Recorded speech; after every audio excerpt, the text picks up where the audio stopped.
It's me, Terri, of the Yarn Joy podcast, coming on today to give a little product review. The company Caydo, I'm not sure if I'm pronouncing that right, but it will be linked down below in the description box.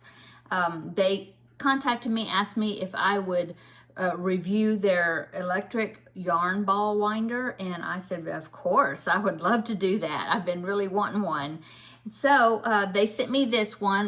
This one, they have different sizes. This one is the Yarn Winder Pro, so it's the bigger one. It's supposed to wind, I believe, a yarn ball up to 10 ounces, so it's the larger one. I think the smaller one maybe only does up to maybe a 3 or a 5 ounce skein, maybe. I'm not sure. But I will link the product link to this particular product down below in the description box, as well as a link to their company. And so anyway, they asked me to review it, and I'm very impressed. I've been making yarn balls. So here's one of them. This was just a leftover ball that I had wound up myself, and I really enjoyed winding it. And here's another one.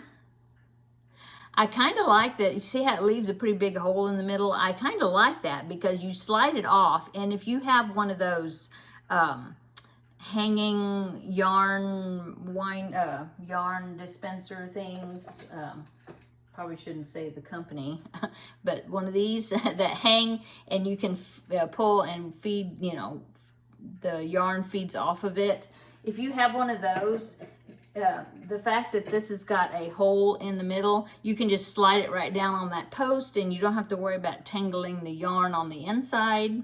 I think that would work really well. Plus, you can wrap up the wrapper, or whatever yarn that it is. If you still have the label, you can wrap it up and insert it there in the middle, so that way you'll remember what yarn it is, which is awesome. Okay, so I hope the lighting is good. I was trying to experiment with the lighting, and I think I've got it okay. I turned this one on, that one, and that one was too much of a distraction. So okay, so it is electric. It comes with a cord. It's got a USB on the end of it, plus they do give you one of those bricks, I think they call it. You know, you plug it into the USB and then you can plug it into the wall converter adapter. Yeah. Anyway, yeah, so it's not rechargeable. You do need to have it by a electric plug-in, you know. It screws onto your desk or table with this. Let me see, you can see the bottom of it right there. Very easily, it fits very easily, and it's got these little rubber feet on it that, I mean, it's like not moving at all. So, and I didn't even have to do it that tight. So I really like that. And it doesn't move around. It doesn't move around when it's spinning. I haven't noticed it traveling or anything like that, which is great. It's got a speed button that you turn it on, off, and then you can make it faster or slower, you know, depending on what kind of yarn it's, what kind of yarn it is winding. Okay, so I've got this kind of a floppy skein of yarn here, and so I'm going to go ahead and hook this up so you can see how it works.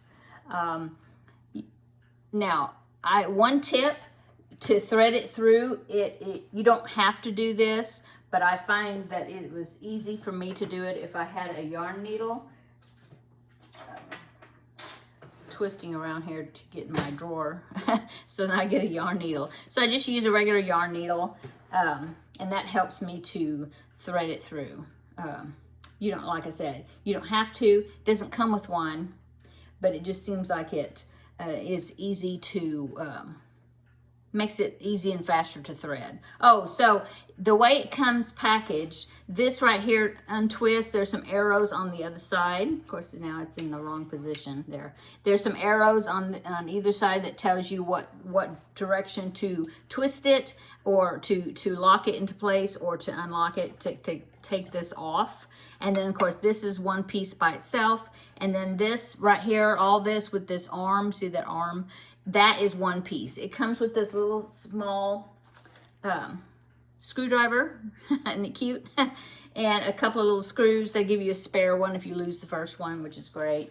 and then it just screws right here. It inserts into there. There's an instruction booklet that tells you how to put it together. I didn't have any problem putting it together, okay? And then you can, it comes in a nice box. I mean, it's just a cardboard box, but I mean, you could use the box to store it, you know, take it apart and store it if you want to. Okay, back to the yarn needle. So you thread it up through this hole. There's a hole right here in the bottom. You put it up through there. You pull this, let me do this hand. You pull this spring right here, and then when you do that, there's another hole that you put the needle through. Pull that up through here. And then there's a hole on this end that you put the yarn through. And then this spring that's on the top, that right there, you lift it up like this, and that reveals another hole that you thread the needle through. Okay, and then you thread it through a hole that's over on this side. Right, if I get, there you go. Pull it through, there you go, and then take your needle off, okay? Okay, and then the next thing you have to do is you take your tail and see these fins right here, okay? Well, each fin, there's 4 of them all the way around it. There's a little slot, there's 4 slots, and so you want to put your yarn and make sure they're in each one of those 4 slots, and that helps grab onto the yarn for when it starts, when you start winding it, okay? You don't have to tie it on. I haven't had any issue as long as it's in those little slots, okay? And then you just start turning it on. And I like to do it kind of slow to get it started, and I feel if there's, now see what it did right here? Oh, I don't have it strong enough. Okay, there.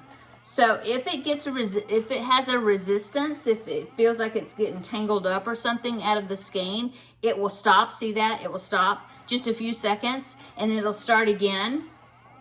And it'll do that like 3 times, and then if it has, there's a second time. See, and then it goes ahead and tries again. Okay, so if it happens the 4th time, then it will just stop. And then all you have to do is you fix it. If there's a knot or something, you need to fix it where it's coming out of the skein. And then you have to turn it off and then turn it back on again, and then it'll like reset itself. So that was like the 3rd time. And another thing I like to do is I like to kind of, oh no, that's the 3rd time. Okay, so if it does it again, it'll just stop, see? It'll just stop. So the only thing you have to do is turn it off and then turn it back on again to reset it. Okay, and I've noticed that what helps, it doesn't say to do this, but if you can kind of get ahead of your skein and be pulling it out like that, see, that way it'll have some slack. Just keep ahead of it. Then it doesn't have any, it works really well.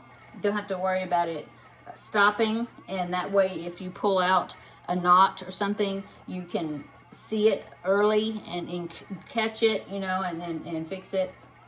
But yeah, I have tried it out with worsted weight yarn out of a skein like this. I've also tried it with, if I had a ball of yarn like this one right here was a ball.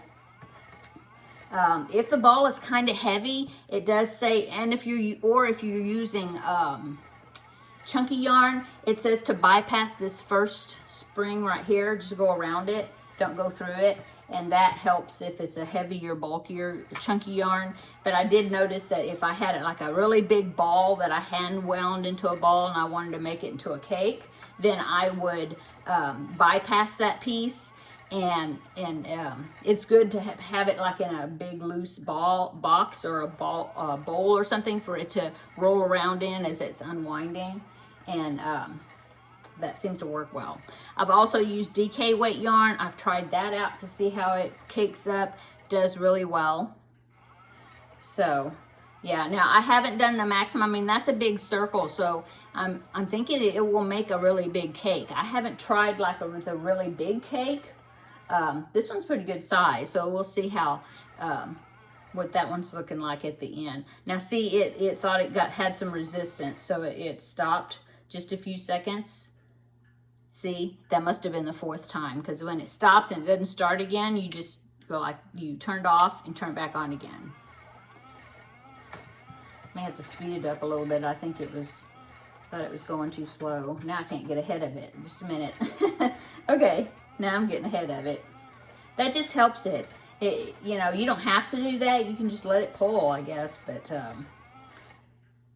I think that just seems to help it not stop. And I don't mind sitting here and doing it. Okay, that was the fourth time, so I had to restart it. Okay, so I'm gonna finish spinning this skein, or making this cake, and then I will come back when I am finished, and then you can see how it looks when I turn it, when it's finished. Okay, see you in a bit. Okay, so I sped up the speed. That seemed to help. As far as now, doesn't seem to be pausing like it was doing it a while ago, so I wasn't running it fast enough. So that was the thing. Now I'm getting toward the end of my skein, and you know how it collapses on itself, and see, it's probably going to start knotting up, so I better slow it down and make sure that, you know, it's still coming out okay. I mean, you have to do that with a manual yarn winder as well. We're right at the end. Yeah, here it comes. Here comes the end. There you go. And so now I'm going to turn it off. And then I like to wrap it just a little bit with the tail. And then I will get a crochet hook. Let me find one. And I will, oops, that was my elbow hitting the table. I will pull my yarn. I'll show you what I did here. I pulled my yarn through just to secure the tail just a little bit. And now I'm going to take my label and I'm going to wind it up kind of in a tube. Wind it where I can see the color sticking out. Okay, and then I'm just going to hold it at the top while I am sliding this off. There you go. It's such a nice, now this is where the end was. I didn't secure it well enough when I hooked it on. But it's such a nice, firm cake. My manual yarn winder does not make cakes this pretty. So I'm gonna go ahead and get my, oh, and then like I said, if you had that other dispenser, I could have just, you know, pulled that out, stuck that right on the,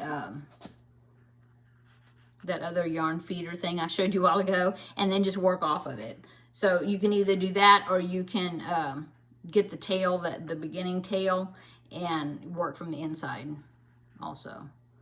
I'm just going to secure my end. Okay, there you go. So yeah, I really, really like these. This is fun. So thank you so much, Caydo, for sending me this Yarn Ball Winder Pro, and I'm really enjoying it. I'm learning the ins and outs of it and how to, you know, how to feed the yarn to it and all that. But yeah, I really enjoy it. I'll put the link to this product down below in the description box, and to their website. They have other products as well. And yeah, thanks again, Caydo, for sending it to me to review. And I hope you enjoyed this product review video. Sorry, I bumped you there a little bit. Okay, so yeah, I enjoyed this product review, showing it to you. I hope you enjoyed watching it, and we will see you in the next video. Bye.